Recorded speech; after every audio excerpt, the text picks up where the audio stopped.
과연 지금 우리 포기하지 않아도 될 만큼 지금 안에 생존자가 계실까요? 저는 반드시 계신다고 믿습니다. 지금도.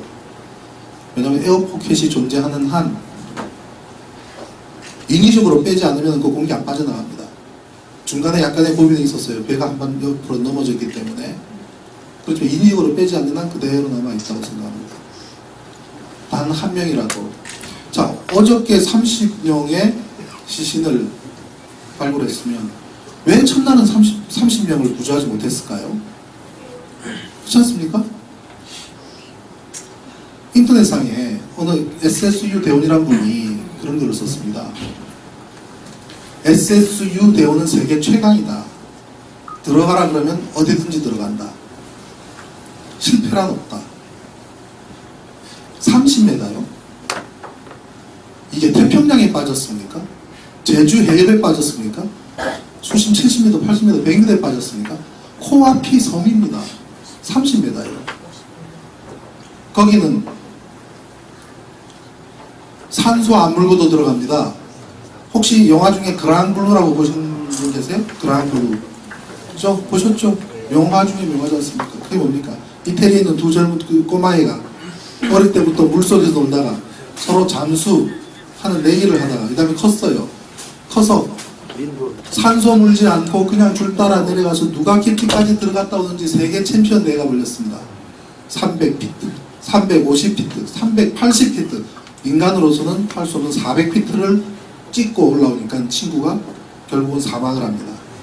그 친구를 죽인 죄 때문에 이 주인공도 결국 400피트 넘어서 혼자서 들어가서 돌고래 따라 사라집니다. 그 영화 주인공. 300피트면 얼마인지 압니까? 100m입니다. 수심 100m를 잠수를 잘하는 분들은 산소 없이 들어갑니다. 300m, 300피트, 100m 갔다 올라오면 시간 얼마나 걸릴까요? 우리 제주 해녀분들은 5분 내사로 들어갑니다. 5분.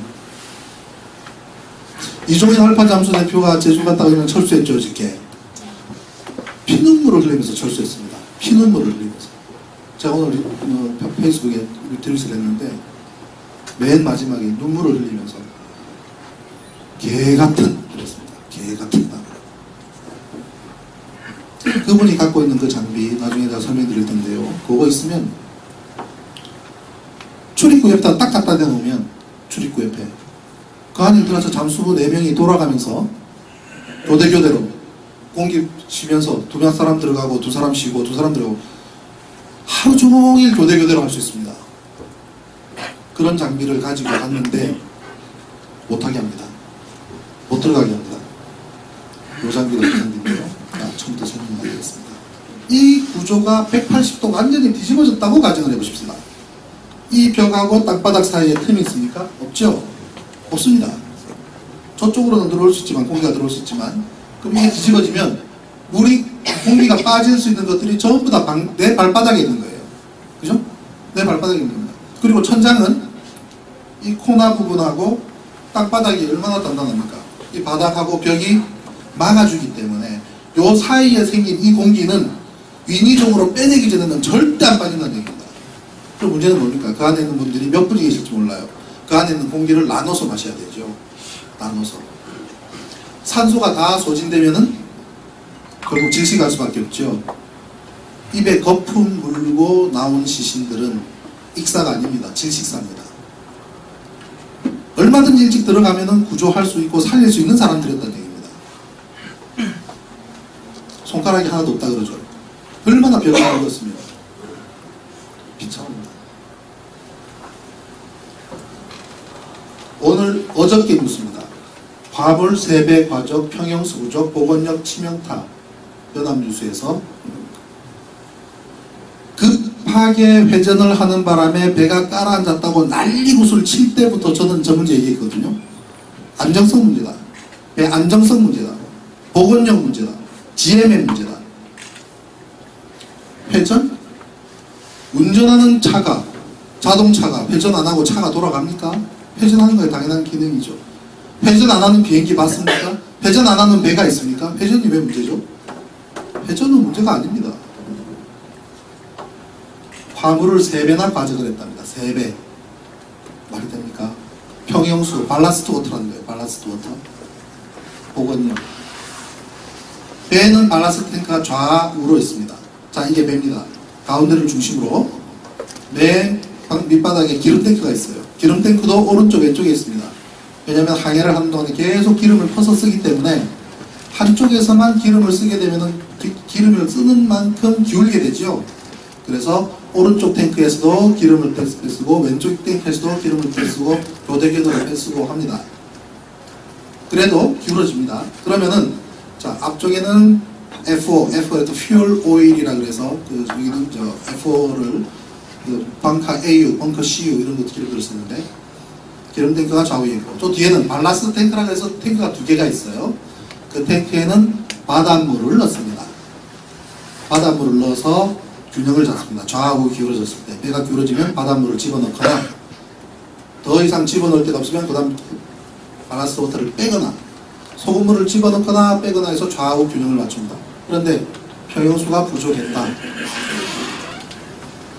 그 원인이 뭔지 일단 이 배가 어떤 배인지 한번 보겠습니다. 카페리선으로서 한국 선급에서 선급했는데 이게 원래는 1994년에 일본에서 만든 배예요.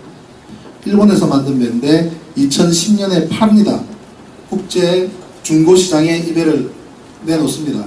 처음 제작하기는 하야시칸의 선거라는 일본에 있는 조선소에서 만들었는데 이 회사는 옛날에 그 해방전 한국에 많은 한국인들이 가서 일을 했던 곳이기도 합니다. 여기가 2010년에 국제시장에 내놓은 거를 이 청해진 해운에서 삽니다. 사서 2013년 3월까지 개보수를 하고 2013년 3월에 작년 3월이에요. 이제 1년밖에 채 안 된 겁니다. 이 배가 작년 3월에 취역을 해서 인천 제주를 다니는 배가 됐습니다. 그래서 속도는 21나트, 21나트면 한 37km, 시속 37 내지 38km. 자전거 빠른 속도 정도 되겠습니다. 길이는 146m 혹은 21m. 여객 정원은 921명. 첫 취역 당시는 842명이었는데 개보수하면서 인원수를 늘렸습니다. 화물 수송 능력은 10피트 컨테이너 200개. 이 배는 넘어질 수밖에 없는 배예요. 선주가 이거 지키겠습니까? 1450톤 안 시켰다고 지키겠습니까? 공간이 있는데 화물 실을 공간이 버젓이 있는데 화물 안 시켰습니까? 말도 안 됩니다. 잠깐 우리 조선공학 공부 좀 합시다. 우리 이명박 정권 때부터 해서 우리 공부 얼마나 많이 했습니까? 제일 먼저 뭐 공부하셨죠? 광우병 공부하셨죠? 그죠? 수의학. 그죠?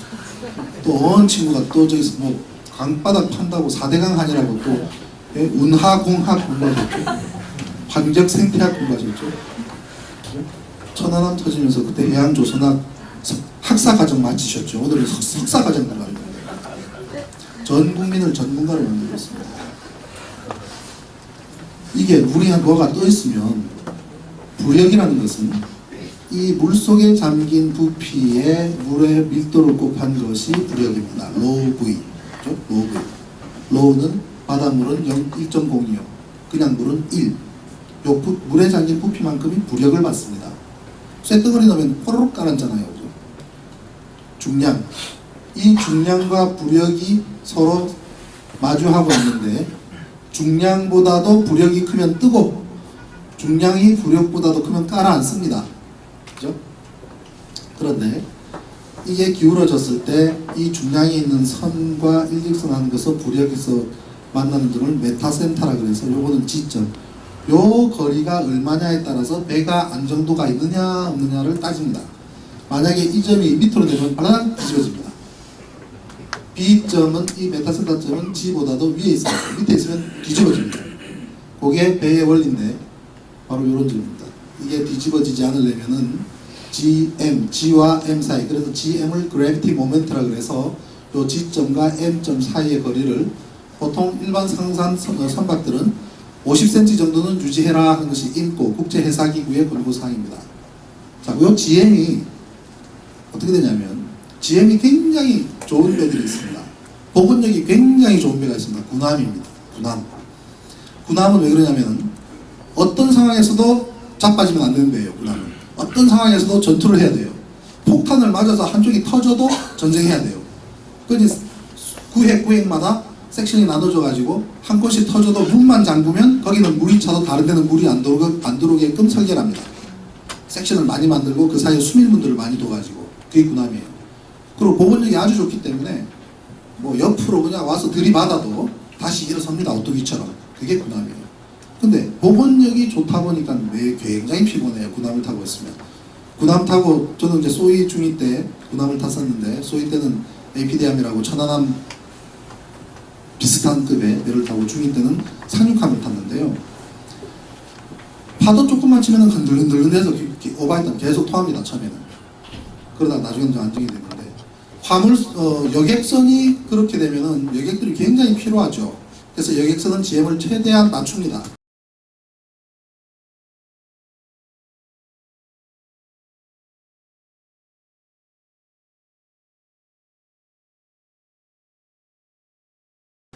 이종현 알파 잠수 대표가 에어포켓에 있는 사람을 구해낸 게 27시간 만에 구해낸 적이 있는데, 지난 천안함 때 그랬답니다. 저 전화가 왔더래요. 군에서 이종현 알파 잠수 대표한테 사람이 몇 시간 동안 있을 수 있습니까? 그래서 그분이 27시간, 자기가 구해본 게 27시간이기 때문에 27시간 정도면은 충분히 있을 수가 있을 것 같다. 그랬더니 그 다음날 아침에 27이 거꾸로 뒤집어져서 72시간으로 나왔다고 보도가 됐답니다.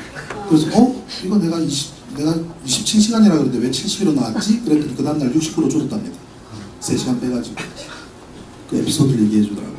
근데 최근에는 내가 그렇게 착하게 말을 그렇게 했나라고 슬쩍 빼더라고요. 압박을 받는지 모르겠지만. 이분은 일주일은 충분히 이 안에 버틸 만큼 공기가 있었을 거라 생각합니다. 자, 천안함 같은 경우는 이 상태로 들어갔습니다. 우리는 세월호가 거꾸로 뒤집어져서 180도 뒤집어진 걸 우리가 눈으로 확인했잖아요. 근데 이 배는 확인하지 못하고 들어갔습니다. 그럼 들어가면서 어떻게 들어갔을 거는 충분히 그려집니다. 왜냐하면 여기는 전부 다 엔진이 있기 때문에 여기가 무겁고 길은 가볍기 때문에 이렇게 들어갔다는 얘기죠. 앞으로 쭉 들어갔을 거란 말입니다. 그 다음 땅과 저 해저에 부딪혀서 넘어지는데, 넘어지는 방식은 여기를 바닥으로 두는 것은 확률적으로 굉장히 낮아 보이지 않습니까? 이쪽을 바닥을 두거나 저쪽 뒤를 바닥을 두거나 이 밑을 바닥을 두면서 앉게 되겠지요. 그렇기 때문에 저는 들어가면은 거의 5분 내에 다 사망했을 것이다 라고 얘기했습니다. 천안함 침몰했을 때 한미는 5분 내에 다 사망했을 것이다. 69시간 거짓말이다 그랬습니다. 다 뚫려있는데 여객선보다도 더 열악합니다. 여기는 안에 구조가 굉장히 오래된 배거든요. 너무나 오래된 배이기 때문에 여기저기 그냥 뭐 뚫린 데도 많고 수밀도 잘 안 되고 케이블 이쪽에서 옆방으로 막 왔다 갔다 하고 에어닥트도 크고, 그렇기 때문에 여기는 잠수함이 아니기 때문에 5분 내에 다 사망했을 것이다. 그리고 정부에서는 69시간은 가능성이 있다고 거짓말을 했습니다. 결과는 이 시신들을 검안을 한 의사들이 시신 검안 결과 46구의 시신이 전부 동시간대 익사로 결론을 내렸습니다. 제가 예측한 게 맞다는 얘기가 됐죠. 동시간대 익사입니다. 한 분. 나중에 천안함 진실이 밝혀지고 나서 그 3명의 의사분들, 우리 반드시 그 사람들 기억하고 칭찬해 줘야 됩니다. 얼마나 압박이 심했겠습니까? 어뢰가 360kg TNT, 수류탄 6,000발이 한 방에 터져서 반토막을 냈는데 거기서 나온 시신이 전원 익사라고 결론을 내리는 게 얼마나 어렵겠습니까? 얼마나 압박을 받았겠습니까? 폭발로 죽었다고 해주라 안 했겠습니까? 모든 학자들, 모든 연구원들 모두가 국방부의 조작질에 가담을 했지만 의사 3사람은 가담하지 않았습니다. 동시간대 익사. 그럼 어떻게 된지 압니까? 자, 여기서 시신이 한 분이 나왔습니다. 여기 옷이 걸려 있었습니다. 그 시신을 최초로 제일 먼저 한미에 가서 수습한 시신을 검안을 했더니 상처도 없어요.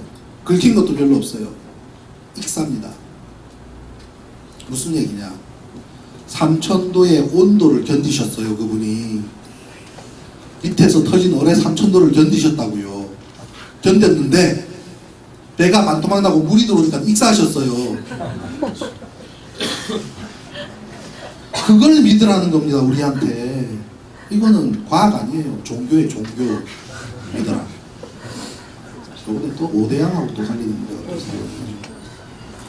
믿으라는 거예요. 이게 바로 다이빙 벨이라는 건데, 이종인 알파 잠수가 여기에 있습니다. 우리 한 2달에 한 번꼴로 여기 가서 회도 먹고, 어떤 광어 한 1m짜리 광어도 잡아주고 그래요. 저희 형님이. 그리고 어떤 때는 가리비도 구워 먹고 그럽니다. 지난 2달 전인가 우리 민본의 운영위원들 함께 가서 또 여기서 있었는데, 부둣가에 있습니다. 이분이 처음에 천안함 사고가 났을 때 그랬습니다. 이거 폭발 같아. 처음에 폭발 같아. 왜? 한 방에 반토막이 났으니까 폭발 같아. 그랬어요. 근데 배가 이렇게 올라오는데 기자들이, 근데 인양업계에서는 제일 저분이 경력도 많고 하기 때문에 그 사무실에 가서 함께 한미를 인양하는 거를 보고 있었습니다. 그래서 이종인 대표가 한미를 보고, 물 위로 올라오는 한미를 보고 코멘트하는 거를 기사 쓰려고 기자가 몇 명이 같이 가 있었어요. 그래서 배가 쭉 물 위로 올라왔는데 벌떡 일어나면서 폭발 아니야. 저 좌초야. 딱 그랬어요. 보면 알거든요. 보면 알아요. 배 사람들은 보면 알아요. 좌초야. 폭발 없어. 그다음부터 시신 나오고 할 때부터 100% 좌초야. 그분이 이라크 앞에 폭파해서 바닷속에 들어간 전선들도 하러 들어가신 분이에요. 우리나라에 아마 수중 운양은 제일 많이 하신 분일 겁니다. 옛날에 북한배 내려와서 깔아들고 건져가지고 북한으로 돌려주기도 하고 경험이 참 많아요. 그분 얘기가 그럽니다. 진주만 2차 대전 진주만 폭격 때 그 배는 폭격도 맞지 않고 멀쩡했는데 배 밑으로 들어갔더니 저는 사망을 했다는 겁니다. 배 밑바닥에 침실 안에 목이 없더라는 거예요. 근데 목이. 그래가지고 미국에서 그게 연구 대상이 됐습니다. 그 결과가 뭐냐면 바깥에서 폭발물이 엄청난 폭탄이 터졌는데 그 폭탄이 배 벽을 때린 거예요. 때리니까 그 벽의 진동에 의한 파가 날라와서 사람들 눈, 코, 귀, 입 안으로 들어갈 수 있는 모든 곳으로 급격히 충격파가 휙 들어가서 배 밑을 내장을 다 휩쓸어 버린 거예요. 1차적으로. 2차적으로 들어갔다 나오는 게 빠져나오는데 목이 딱 다쳐버린답니다. 인체가. 목이 덜렁 날라가요. 전원. 유명한 사례였습니다. 폭발이 그렇게 무서운 거라고요. 폭발이 그렇게 무서운 거예요. 근데 나오는 지식마다 전부 일사 웃기는 소리가 이건. 그때부터 그분은 좌빨이 되어버렸습니다. 둘째. 그래가지고 국회에서 우리 세미나를 하는데 막 등장하니까 내가 왜 좌빨이야? 내가 왜 좌파야? 내가 민정당 중앙위원 출신이야. 그래서 한번 뒤집어졌습니다. 그래가지고 민정당 중앙위원 출신이고 늘 보수 쪽만 표를 주던 사람인데 이거는 기술의 문제거든요. 그분 마당에 보면 이 기계가 있습니다. 여기가 꼭 벨이라고 이름 붙인 것은 종을 엎어놓은 것 같아요. 종을 엎어놓은 것처럼 됐는데 요 밑에는 발판이 있습니다. 자, 요걸 그대로 물속에 집어넣습니다. 물속에 집어넣으면 이 안에 공기가 차 있습니다. 그리고 위로는 계속 깨끗한 공기를 주입해서 보내줍니다. 그럼 여기는 잠수부들이 3명, 4명이 안에 들어가는데 조류? 아무 상관없습니다. 조류가 언제 불든 뭐 어떻든 바람, 비 아무 상관없습니다. 쭉 내려서 출입구, 여객선이 사람이 100, 900명이 타는데 출입구가 앞뒤, 옆뒤 다 있습니다. 출입구가. 그 출입구 옆에 딱 갖다 붙여 놓으면 여기서 바로 출입구로 들어갔다가 나오고 두 사람은 쉬고 두 사람은 들어간 거 교대하고 생존자 있으면 산소 물려서 올려보내면 되고 24시간 작업할 수 있다는 거예요. 24시간. 이거를 바다에서 엘리베이터라고 부릅니다. 엘리베이터. 30m 엘리베이터입니다. 이거를 못 쓰게 하는 겁니다. 제가 이 사고 나고 제일 첫 쓴 칼럼이 그겁니다. 제일 첫 칼럼. 이종인 알파 잠수 대표한테 도움을 구하라. 지금도 올려져 있습니다. 그리고 이 사진이 그겁니다. 제가 바로 전화했어요. 형, 마당에 있는 벨 빨리 사진 찍어서 보내줘. 내가 그랬어요. 그래서 바로 제 핸드폰에 날라왔더라고요. 요거를 딱 올리고 이거를 투입을 해라. 이거를 투입하면 구할 수 있다. 그 다음날 전화를 했더니 하루 종일 하고 어디 전화 왔었어. 안 왔대요. 전화가 안 왔다는 거예요. 아무데도 전화가 안 왔답니다. 관이고 어디고. 이튿날 또 전화를 했습니다. 전화 온 데 있어요. 했더니 내가 화딱지가 나서 오늘 내가 청와대에 전화했다 그러더라고요. 이틀 기다리다가 청와대에 전화를 한 거예요. 그래도 반응이 없으니까 아예 들고 내려갔습니다. 진도로. 내려갈 때 해경에서 협조해 주겠다고 연락을 받았어요. 기사 한번 났죠. 그래서 이게 투입될 거라고 갔는데 물속에 담궈보지도 못하고 어저께 철수했습니다. 어제 철수하면서 고발뉴스의 이상훈 기자가 마이크 갖다 대니까 처음에는 담담하게 이야기하다가 끝에는 막 눈물을 흘립니다. 이런 개 같은 말을 듣지 못합니다. 그리고 돌아가지고 올라왔습니다. 저 죄를 나중에 어떻게 하려고 그럴까요? 이게 과연 최선을 다하는 걸까요? 이 기계를 설명한 JTBC는 뉴스는 또 징계를 받습니다. 검증되지도 않은 기계로 구조 업무에 혼선을 줬다 그래서 그 보도 자체가 지금 징계에 올라가 있어요. 나라도 아닙니다, 이거는. 이걸 잠깐 보고 갈게요. 우리 여기 알파 잠수 요 바닷가에 이분이 쇠, 스틸, 스테인레스 스틸, 알루미늄 3개를 조각을 내서 3개는 물속에 담궈놓고 3개는 뻘밭에 묻어놔봤습니다. 50일 동안. 소위 말해서 일본 어뢰 같은 녹이 나는지 안 나는지. 깨끗했습니다. 깨끗했습니다. 근데 뭐 일본 어뢰 그 뒤에 보니까 걸레 같은 거 보통 한 7년 정도, 8년 정도 어디서 집어 넣어놨다가 가지고 온 거를 갖다가 한 것 같아요. 그런 실험도 했었고, 한 번은 이분하고 여기서 가리비를 구워 먹다가 TOD 보고 싶지. 내가 TOD 한번 보여줄게. TOD 막 하니까. 그래 가지고 왔어요. 기계. 내가 미국에서 이걸 몇 달러 주고 샀는데 이걸 한번 봐라. 그래서 여기 서서 이 건너편에 있는 부두 쪽을 쭉 봤더니 밤에 작업하는 사람들이 이렇게 다니는데 하얗게 영상이 그대로 나오더라고요. 적외선 카메라가 그렇게 성능이 좋아요. 조금만 온도가 있으면. 그래서 그걸 보다가 우리 한번 실험 한번 해보자 이런 겁니다. 무슨 실험? 가리비 구워 먹던 그 노쇠 그릇을 불에 달궈서 물에다가 한번 담그면 어떤 현상이 일어날지 우리 한번 보자 이렇게 된 겁니다. 그래서 불에다가 달궈가지고 그거를 차반 물에다가 이렇게 띄워봤어요. 띄우고 카메라를 들이댔더니 놀라운 현상이 일어납니다. 육안으로 보면 아무런 변화가 없습니다. 근데 적외선 카메라를 들이대니까 구름꽃이 피는 것처럼 이런 현상이 나타나는 거예요. 온도가 조금씩 따뜻해지면서 온도가 변화하는 곳마다 시커멓게 이렇게 나오는 이게 TOD 현상입니다. 온도 뭐라 그러죠? 대류라 그럽니까 이게? 온도가 이렇게 전달되는 거? 자, 그런데 삼천도가 터졌다면서요. 천안함 밑에. 천안함 밑에 삼천도가 터졌으면 온도를 1도든 이내는 올려놨어야 될 거 아닙니까? 바다를. 이게 TOD로 원 분리된 순간 폭발이 있고 35초 지난 시간입니다. 바다에 어떠한 색깔 변화도 없습니다. 자, 이 현상이 여기 없다. 고로 천안함 반토막 나는 순간에 어떠한 온도 변화도 없었다. 즉 폭발이 없었다. 머리가 없었다.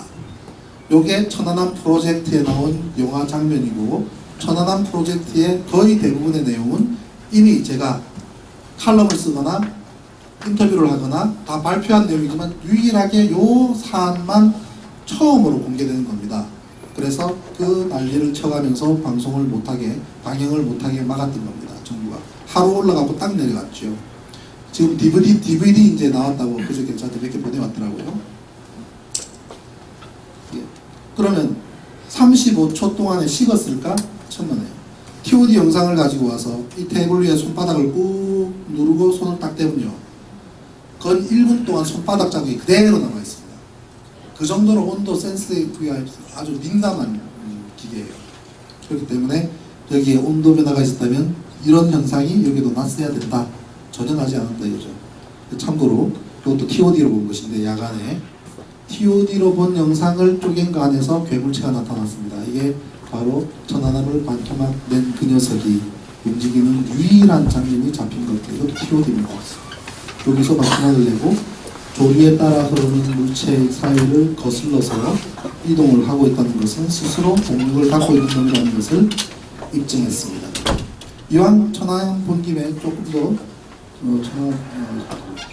이런 형태로 가야겠죠. 이렇게 선수가 이 상태로 떠 있으면은 이게 그 각도가 유지가 된단 말이에요. 이게 유지가 되는데 이거를 잡지 않는 바람에 이게 떨어지면 옆으로 한번 돌죠. 그러면 에어 포켓이 예를 들면 뭐 한 20명 정도는 살아있을 가능성이 있었다 그러면 확률이 3분의 1이 줄든지 반으로 줄어버렸으니까 굉장히 우려가 됐습니다. 선수를 안 잡는 바람에 이렇게 올라가면서 여기다가 왜 와이어로프를 묶어서 옆에 바지선을 갖다 댈 생각을 하지 않았을까요? VLCC라는 게 있는데 보십시오. 이 배가 길이가 저기가 한 300m 됩니다. 300m. 공설 운동장 한 2개 내지 3개를 쭉 갖다 붙인 거예요. 좌우 폭은 요게 한 50m에서 60m 됩니다. 저도 이제 그 조선소에서 배를 만들 때 요런 급의 배를 3척을 제가 만들었습니다. 호주에 한국과 호주를 왔다 갔다 하는 광탄선 석탄이나 철광석을 실어 나르는 배였는데 그 배가 326m였습니다. 그 배 시운전하기 전에 아침에 일어나서 한 바퀴 뛰면 운동됩니다. 이거 한 바퀴 돌면 거의 1km입니다. 이거 이 배를 3호 조선소라고 있습니다. 목포에 3호 조선소에 있는 분들이 세월호 사고가 나자 이 배를 투입을 해서 여기에 가라앉아 있다면 그 배 위쪽에 조류가 세다고 하니 위쪽에 놓고 발라스트를 채워버리면 이거 30m 그냥 바로 등 뒤에까지 딱 됩니다. 그러면 어떤 현상이 일어날까요? 이런 것들이 막아주면 배가 여기 있으면 위에서 오던 조류가 여기 부딪혀서 돌아가서 와류가 형성되기 때문에 여기는 조류가 약해집니다. 밑에서 오는 조류가 바뀌어도 오다가 옆으로 분산돼서 갑니다. 여기는 막히기 때문에 여기는 자유롭게 가라앉은 배와 이 배 사이에 들락날락 하면서도 작업할 수 있는 겁니다. 그런 아이디어를 3호 조선소에서 냈어요.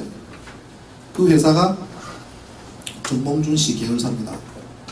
그 아이디어를 냈는데 묵살되고 캔슬됐습니다. 왜 그런 생각을 못할까요? 민간인들은 이런 발칙한 생각을 하는데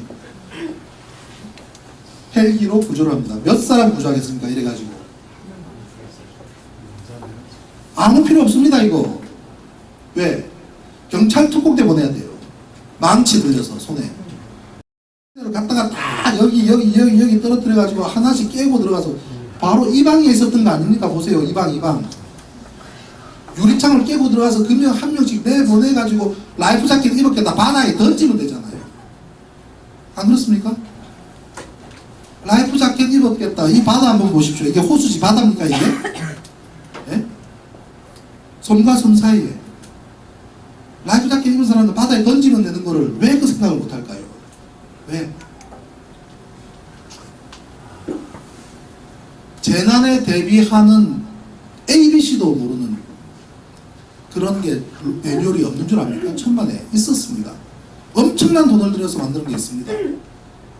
노무현 대통령 시절에 국가 재난 시스템, 우리 손태경 교수님 새날희망연대도 계시고 우리 민본에 자문위원으로 계시지만 류희인 장군이라고 고군 투스타 출신입니다.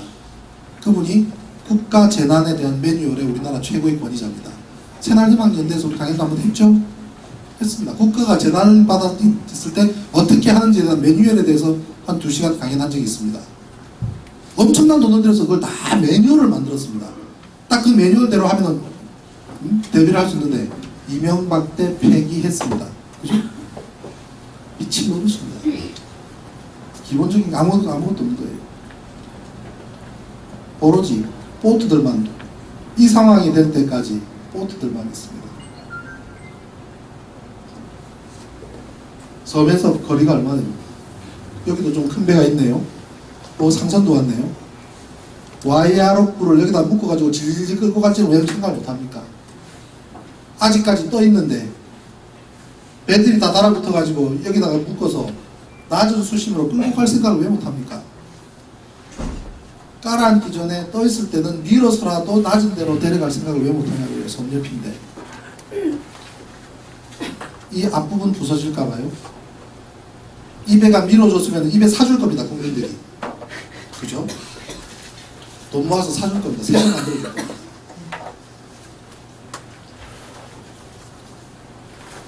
진도 앞바다 한번 보겠습니다. 여기가 진도입니다. 구글로 찍은 거거든요. 상조도, 하조도, 대마도, 관대도, 동거차도, 서도차도, 맹골도. 이 배가 이리 와서 이리 지나갔습니다. 여기. 이 색깔이 뭘 의미하지 않습니까? 수심이 낮다는 걸 의미합니다. 6,000톤쯤 되는 배는 이 바깥으로 가야 돼요. 바깥으로. 일이 계속 한 통상 요리 질러서 갔다면 그게 지름길이라고 요리 가고 싶은 충북 요리 가는 건데 수심이 낮은 곳입니다. 강부도. 인천에서부터 쭉 와서 이리 와서 여기까지 다. 그리고 시간대별로 여기 와서 한 바퀴 돌았다고 합니다. 그래서 여기서 급격하게 변침을 하는 바람에 배가 가라앉았다고 이야기를 합니다. 근데 그저께인가요? 급격한 변침 없었다고 또 여기 이야기하는 뉴스가 나옵니다. 이게 정확한지 모르지만 아무튼 급격한 변침, 급선해가 침몰의 원인이다 라고 얘기하는데 천만의 말씀입니다. 모든 운전하는 자동차든 비행기든 배든 급선회 할 수 있습니다. 그죠? 앞에 뭐가 나타나면 돌발해야 되잖아요. 돌발하면 브레이크 확 밟아야 되잖아요. 브레이크 확 밟는데 차가 터져버리면 돌발 때문에 터졌다고 말이 되는 소리겠습니까? 아닙니다. 배에서는 오른쪽으로 끝까지 돌린 것을 하드 스타보드라고 부릅니다. 하드 스타보드. 배는 오른쪽을 라이트라고 안 하고 스타보드라고 부릅니다. 왼쪽을 레프트라고 안 하고 포트라고 부릅니다. 비행기도 똑같습니다. 오른쪽 날개 스타보드 윙, 왼쪽 날개 포트 윙, 스타보드. 하드 스타보드 하면 극히 오른쪽으로 돌려라 이 말이거든요. 하드 스타보드 하면 35도 꺾입니다. 35도 타가. 갑자기 그냥 자동차 버스 가다가 휙 트는 것처럼 몸이 쏠릴 것 같죠. 천만의 말씀이에요. 배는 버스가 아닙니다. 배는 버스가 아니에요. 자동차는 트는 순간 앞바퀴 두 개가 팩 돌아가면서 돌아가죠. 그런데 배는 앞바퀴가 없습니다. 꽁무니가 돌아갑니다. 꽁무니가. 저 뒤에서 타가 탁 틀어지면서 물이 그 틀어진 타를 때리기 시작을 해요. 그러면은 서서히 꽁지가 내려 빠집니다. 오른쪽으로 가라 그러면 꽁지가 서서히 빠져서 이렇게 해서 쭉 돌아가요. 곰탱이가 마라톤 하는 것처럼 돌아간단 말이에요. 갑자기 꺾이는 거 없습니다. 그게 선박이에요. 여기서부터 오던 배가 출항할 때부터 잘못됐습니다. 왜냐? 6시 반에 출항하려고 했는데 날씨가 기상이 안 좋아서 9시에 출항을 합니다. 2시간 반 늦게 출항을 했습니다. 2시간 반 늦게 출항한 거를 제주에 시간을 그나마 맞게 들어가려고 그러면 방법은 두 가지밖에 없습니다. 첫 번째는 속도를 높이는 거예요. 배의 속도를. 그죠? 속도는 당연한 거죠. 그죠? 두 번째는 지름길을 택하는 겁니다. 좀 더 가까이 여기서부터 틀어서 이리 가기 때문에 섬과 섬 사이로 들어가는 길. 그렇게 해서 그 두 가지 방법으로 빨리 가기 위해서 속도를 높였는데 그 전날 밤에 군산 앞바다에서 어떤 일을 겪습니다. 어떤 일을 겪냐면 그 안에 있는 승객들 중에 몇 사람이 이게 무슨 소리지? 찌찌찌직 한 소리 듣습니다. 무언가가 철판이 찢어지는 소리. 어떤 집은 어떤 데서 뭐가 쿵 하는 느낌이 들면서 갑자기 맥주 한잔 마시고 있는데 맥주가 또르르 굴러갑니다. 그리고 배가 한 15도 정도 기울었습니다. 어떤 분은 배가 왜 이렇게 기울었지? 그리고 갑판이 올라갔더니 배가 왼쪽으로 이렇게 기울어져 있더랍니다. 무언가 군산 앞바다에서 뭔가 일이 있었습니다. 이 배는 뭔가 일이 있었는데 항해사들은 모르고 계속 항해를 했던 것 같습니다. 그 다음날 아침에 이 부근에 와서 7시 20분에 이미 해경에다가 SOS를 친 기록이 나왔습니다. SOS를 친 기록이. KBS에서 그걸 보도를 했어요. KBS가 7시 20분 뉴스에 뉴스 밑에 자막에 모닝와이드인가 모르겠습니다. 자막에 인천에서 제주 가는 배가 해경에 구조 요청, 거기 밑에 자막이 나온 겁니다. 그런데 불과 20-30분 내로 사라져 버렸다는 거예요. 그래서 이상하다. 왜 구조 요청을 했던 게 자막에 떴다가 왜 사라졌을까? 메인 뉴스는 사라지고 댓글만 남는 희한한 일이 벌어진 겁니다. 그래서 많은 네티즌들이 그걸 캡처해서 올렸습니다. 그러다 보니 자막을 지워버리니까 그 화면 밑에 있던 것이 박스만 있고 글이 사라지는 장면이 남는 겁니다. 그리고 어떤 사람은 나 아침에 해장국 먹고 있는데 뉴스 내가 봤다. 그런 증언들이 쏟아져 나옵니다. 누가 신청을 했을까? 누가? 그리고 8시 인근에는 주민들이 배가 한쪽 떠있더라. 떠있던 걸 봤습니다. 그걸 이야기를 했습니다. 그러면 해경의 공식 이야기는 9시 넘어서 8시 58분에 해경에 공식적으로 요청을 했다. 그것도 학생의 전화를 받은 학부모가 최초로 해경에 통보한 걸로 알고 계시죠? 근데 7시 10분에 했다는 겁니다. 그래서 제가 추론을 해봤습니다. 이 배는 군산 앞바다에서 무언가 문제가 생겼습니다. 배가 기울어졌다 그랬죠? 배가 기울어지는 것은 물이 들어오지 않는 한 절대로 기울어지지 않습니다. 갑자기 그냥 운석이 거기 떨어졌습니까? 아니잖아요. 좌우가 똑같이 해서 가는 배가 한쪽으로 기울어진다는 것은 다시 돌아오지 않으면 복원력 때문에 돌아오는 거예요. 외력으로 바람에 기울어지든 무엇에 기울어지든 갑자기 밑에 어디 부딪히면서 기울어졌든 다시 배는 돌아옵니다. 그게 복원력입니다. 근데 안 돌아오고 기울어 있다? 물이 들어온 겁니다. 그럼 좌측에 침수가 되려면 그러면 왼쪽이 찢어져 있어야 될 거예요. 아마 저배 건지고 나면 왼쪽에 손상을 입었을 겁니다. 10도 정도, 15도 정도 기울어지면 그걸 다시 바로 잡습니다. 뭘로 잡습니까? 발라스트 탱크에 붙이면 돼요. 오른쪽 발라스트 탱크에 물을 채우거나 왼쪽 발라스트 탱크에 물을 빼거나 하면 다시 기울어진 게 바로 잡힙니다. 그래서 그 다음날 아침에 이쯤 왔을 때 점검을 하다가 보니 도저히 이거는 힘들겠다 싶은 판단을 누군가가 했을 거라고 저는 생각을 합니다. 선장일지도 모르겠습니다. 항해사일지도 모르겠습니다. 일단 이야기를 했어요. 배경에다가 우리 지금 운항하기 힘드니까 구조를 해주시오. 근데 왜 20분 만에 캔슬했을까요? 그 다음부터는 제가 소설을 씁니다. 소설입니다. 지금부터. 캔슬할 수 있는 사람은 회사밖에 없습니다. 회사. 왜냐? 여기서 퍼지면은 승객들은 전부 실어 날라서 진도로 내려야 되고 화물을 또 어떻게 해야 됩니까? 제일 가까운 목포로 들어가야 됩니다. 목포 들어가서 배는 수리해야 되지만 화물을 목포에다 내려주면 제주 가는 배 또 전부 제주로 실어줘야 되니까 회사 입장에서는 돈이 많이 들겠죠. 너무나 뻔한 겁니다. 그러니 회사에서 묻습니다. 야, 지금 정말 못 갈 정도냐? 배가 어느 정도냐? 얼마나 기울었냐? 꼬치꼬치 해봤겠죠. 근데 배들 압니까? 배 밑바닥이 터졌는데 배 밑바닥에 난 손상을 항해사든 선장이든 볼 수 있어야죠. 잠수부가 들어가야 보지. 얼마나 찌든지 알 수가 없지. 다만 물이 들어오는 거는 확인이 된다 이 말이에요. 물이 들어오는 거는 확인이 되는데 그렇지만 물이 들어와도 문 하나 잠그면 막을 수도 있어요. 어느 정도. 근데 두 구획, 세 구획을 걸쳐서 찢어졌으면 여기저기 물 들어올 수 있어요. 그런데 회사 입장에서는 제주까지 갈 수 있느냐 없느냐가 관건이겠죠. 그죠? 제주까지 갈 수 있느냐 없느냐. 제주까지 한번 가보라고 이야기했을 가능성이 굉장히 큽니다. 왜냐? 제주항으로 들어가면 짐도 내려도 되고 화물도 내려도 되고 아무 문제 없이 다 내려주고 난 다음에 문제되는 거 체크해서 그 다음에 수리할 곳에 가면 되니까 회사 입장에서는 그걸 바랐을 겁니다. 그리고 결국 명령을 했을 겁니다. 가봐라. 월급쟁이 선장이잖아요. 아르바이트 선장이잖아요.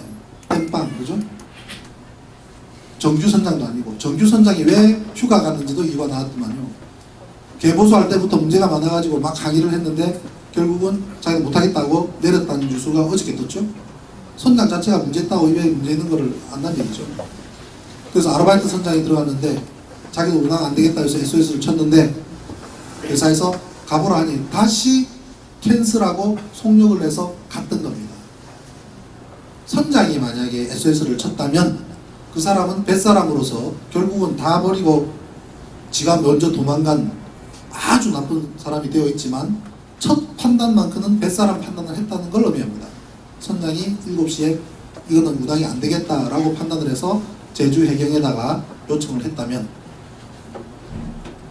만약에 1등 항해사가 했을 가능성도 있습니다. 왜냐? 1등 항해사는 곧 내일 모레 선장 될 만한 사람이기 때문에 1등 항해사는 배를 압니다. 그리고 배에 대한 화물에 대한 것은 선장도 모릅니다. 1등 항해사만 압니다. 선장 1등 항해사의 고유 업무입니다. 화물의 문제, 발라스트의 문제, 배의 안정성을 계산하는 문제, 그 모든 것이 일항사 고유 업무입니다. 일항사가 판단할 때 이런 상태에서 바다 물 밑에까지 손상이 나서 물까지 들어오면 이거는 절대 운항 불가하다고 싶어서 일항사가 자기가 독단적으로 해경에 요청했을 수도 있습니다. 잘 들어두십시오. 나중에 어차피 드러나고 뉴스가 나올 테니까 어느 것이 맞는지 저도 잘 모르겠습니다. 선장이 했을 수도 있고 일항사가 했을 수도 있는데, 만약에 일항사가 했다면 선장한테 혼났겠죠. 네가 뭔데 일항사 주제에 SOS를 네 맘대로 치냐 하는 문제가 걸릴 것이고, 회사 입장에 선장이 대변을 해서 캔슬시키고 다시 운항 지시를 내렸을 가능성이 있겠죠. 어느 건지 모르겠지만 일항사가 독단적으로 하기는 어려웠을 거로 봤을 때 선장이 있을 가능성이 좀 높다고 봅니다. 다시 출항을 했습니다. 출항을 했는데 다시 제주를 향해서 달려갔는데 사고 지점에 이르러서는 보건성 자체가 문제인 거예요. 왼쪽으로 쏠리고 오른쪽으로 쏠리고 그 문제가 아닙니다. 밑에서는 물이 들어와요. 밑에서는 더 이상 발라스팅 할 수가 없어. 오른쪽 탱크는 이미 발라스트 탱크가 더 이상 넣을 수 없을 만큼 가득 찼어. 그러면 왼쪽 탱크에서 물을 퍼내야 되는데 어디서 빠집니까? 배 저 밑바닥에 있는 탱크에서 물이 빠져나간단 말이에요. 발라스트 워터가. 그럼 이런 계산이 나옵니다. 물이 계속 빠져나가더라도 외부에서 들어온 물이 있는 만큼 또 안정적이지 않느냐는 계산이 나올 수가 있죠. 근데 상황이 다릅니다. 왜? 외부에서 들어온 물은 왼쪽에만 머물러주는 물이 아니라 오른쪽 왼쪽 지 맘대로 다니는 물이에요. 그죠? 그걸 뭐라 그러냐면은 프리 서페이스 모멘트를 그럽니다. 프리 서페이스, 자유로운 표면. 물이 탱크 안에서 출렁거리는 때 지 마음대로 들고 치면서 흔들거리면서 배의 안정성을 해치는 것을 프리 서페이스라고 해요. 그것까지 하면 배가 견디지 못하죠. 결국은 안정성 문제 하나로 뒤집어진 겁니다. 선에는 보조적인 역할을 합니다. 그리고 그때는 이미 타가 잘 안 먹습니다. 배가 한 번씩 기울어지기 시작하면 자전거 타는 거 생각해보세요. 자전거 타는데 자전거가 왼쪽으로 기울어지면 어떻게 됩니까? 핸들이 왼쪽으로 돌아가잖아요. 자동으로. 그죠? 자동으로 돌아가죠. 그 원리입니다. 배가 슥 기울어져 버리면 배의 안정성이 얼마나 중요하면, 저도 딱 한 번 경험했습니다. 한 번 경험을 했는데 3등 항해사 때, 제가 3등 항해사 때 이제 컨테이너선을 탔어요. 미국에 이제 로스앤젤레스에 배가 들어가는데 극동에서 짐을 싣고 일본에서 짐을 싣고 태평양으로 갑니다. 그럼 9일 동안 태평양을 지나서 9일 뒤에 로스앤젤레스를 처음 들어가는데, LA 갔다 그다음에 오클랜드, 시애틀, 샌프란시스코, 그 다음에 시애틀, 그 다음 캐나다 밴쿠버 갔다가 쭉 북쪽으로 해서 다시 일본으로 들어오는데, 이 화물의 특성이 동남아 쪽에는 좀 가벼운 물건들, 자카르타라든지, 자카르타 같은 경우는 주로 면 종류가 많죠. 그 다음에 홍콩, 싱가포르, 그쪽은 이제 중개무역항이기 때문에 거기도 뭐 커피라든지 뭐 이런 화물들이 좀 많은 편이고, 홍콩 같은 데는 전자제품이 좀 있지만, 일본은 순수 전자제품입니다. 일본은 거의 대부분의 화물이 컨테이너 박스 하나에 전자제품 가득 차면 엄청 무겁습니다. 한 40피트짜리 하나가 37톤, 38톤 예상으로 있습니다. 자카르타나 저쪽에서 오는 점은 23톤, 20대 단위면 일본에서 나오는 짐들은 30대 단위인 거예요. 그러면 동남아시아 싣고 일본에서 실을 때 동남아시아 물건을 다시 풀고 일본 거를 싣고 다시 동남아 거를 넣어야 배가 안정되겠죠. 근데 그러면 부두에 머무는 시간이 길어지잖아요. 돈도 많이 들잖아요.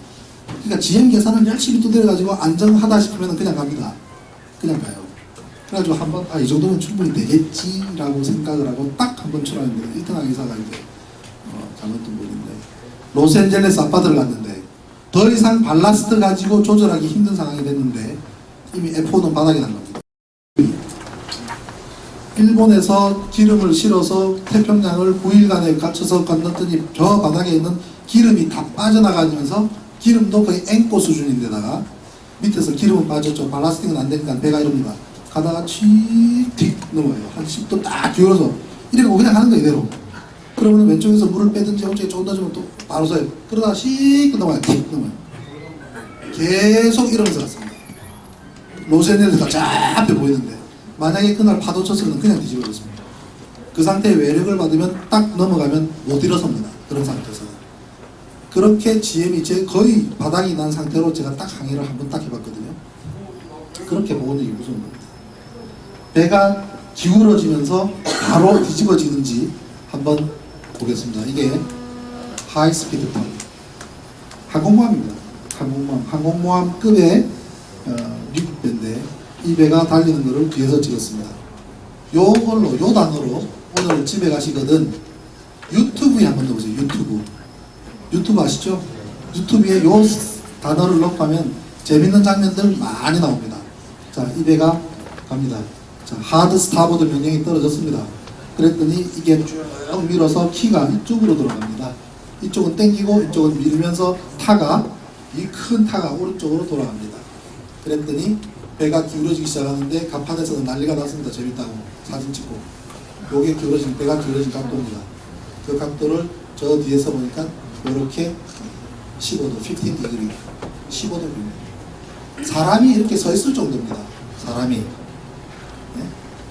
이 배가 꺾을 수 있는 최대 각도를 꺾은 겁니다. 최대 속력에서 최대로 꺾은 게 이거기 때문에 상선은 이거보다 덜합니다. 군함이거든요. 이거는. 이런 상태에서 자빠졌다고 하면 터닝이 문제가 아니라 이 배의 스터빌리티, 안정성이 문제인 겁니다. 우리나라의 초기함들 보십시오. 저는 이런 배를 탔습니다만 요게 구축함입니다.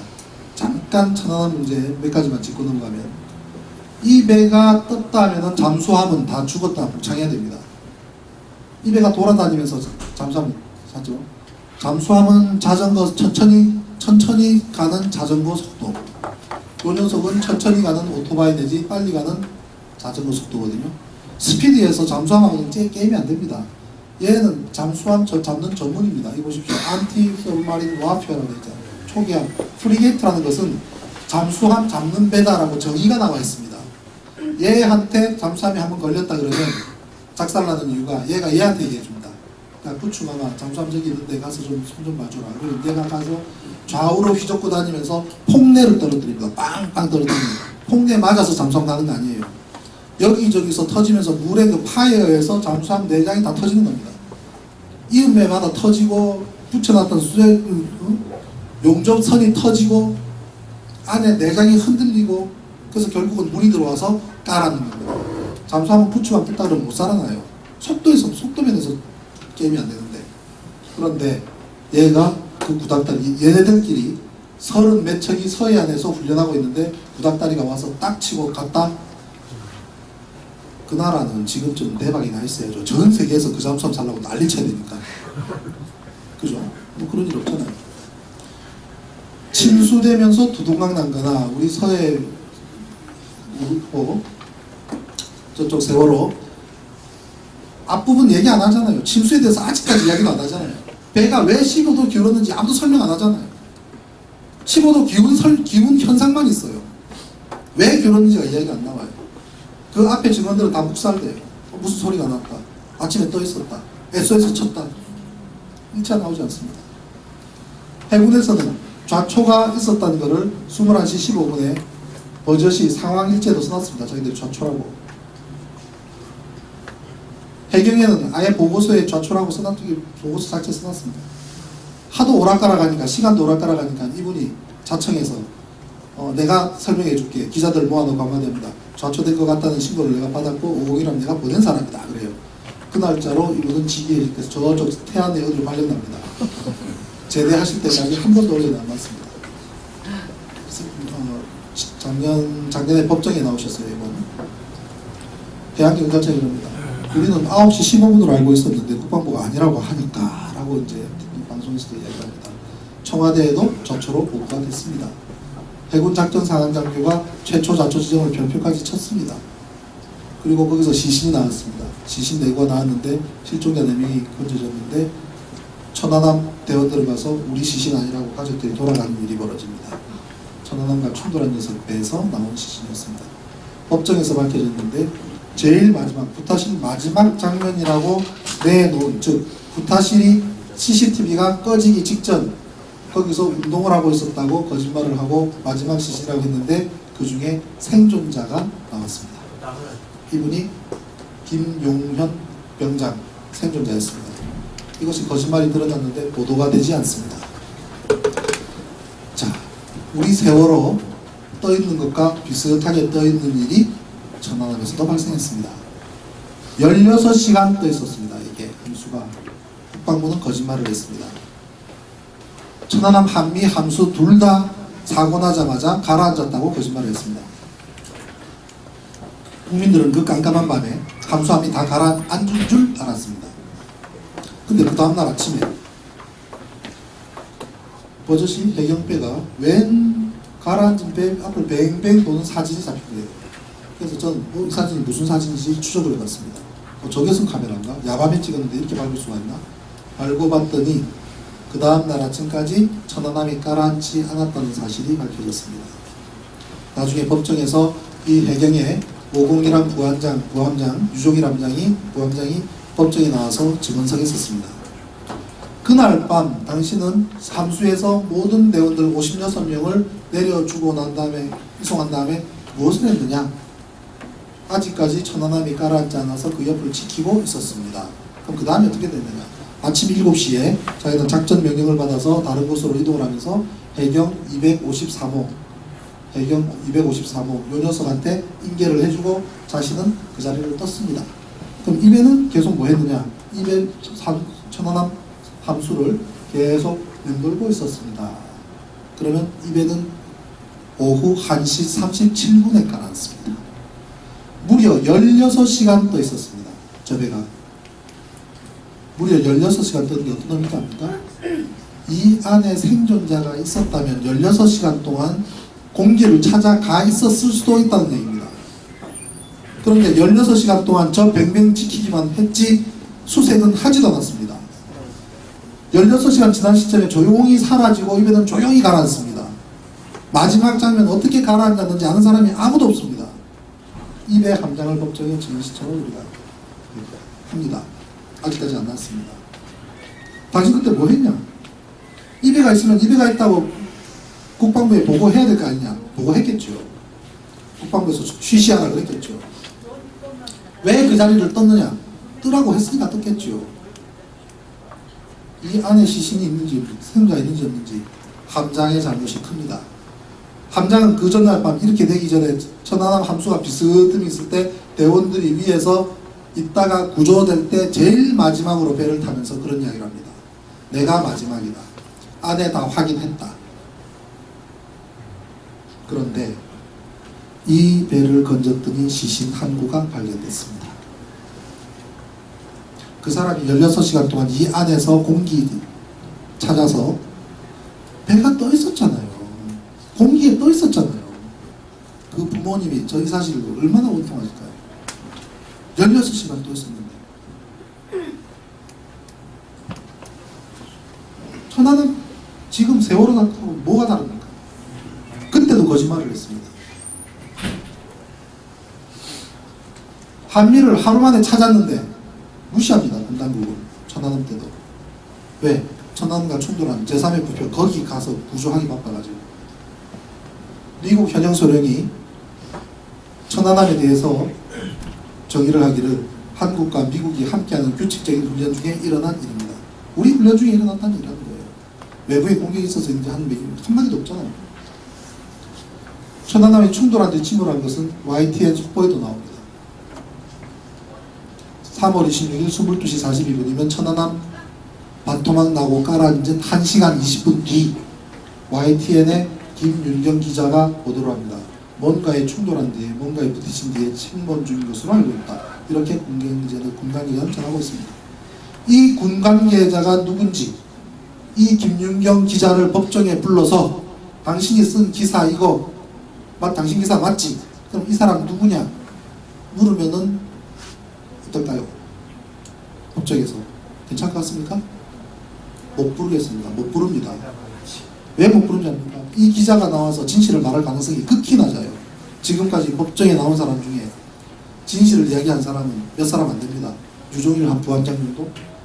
해군 마스터 달았던 심승적 중장, 그 사람은 최초 보고를 자초로 받았고 상부에도 자초로 보고했다 하는 그런 증언 몇 개 말고는 전부 거짓말만 합니다. 이 기자 나와서 진실을 말하기 힘들 겁니다. 왜? 진실을 말하면 잘립니다.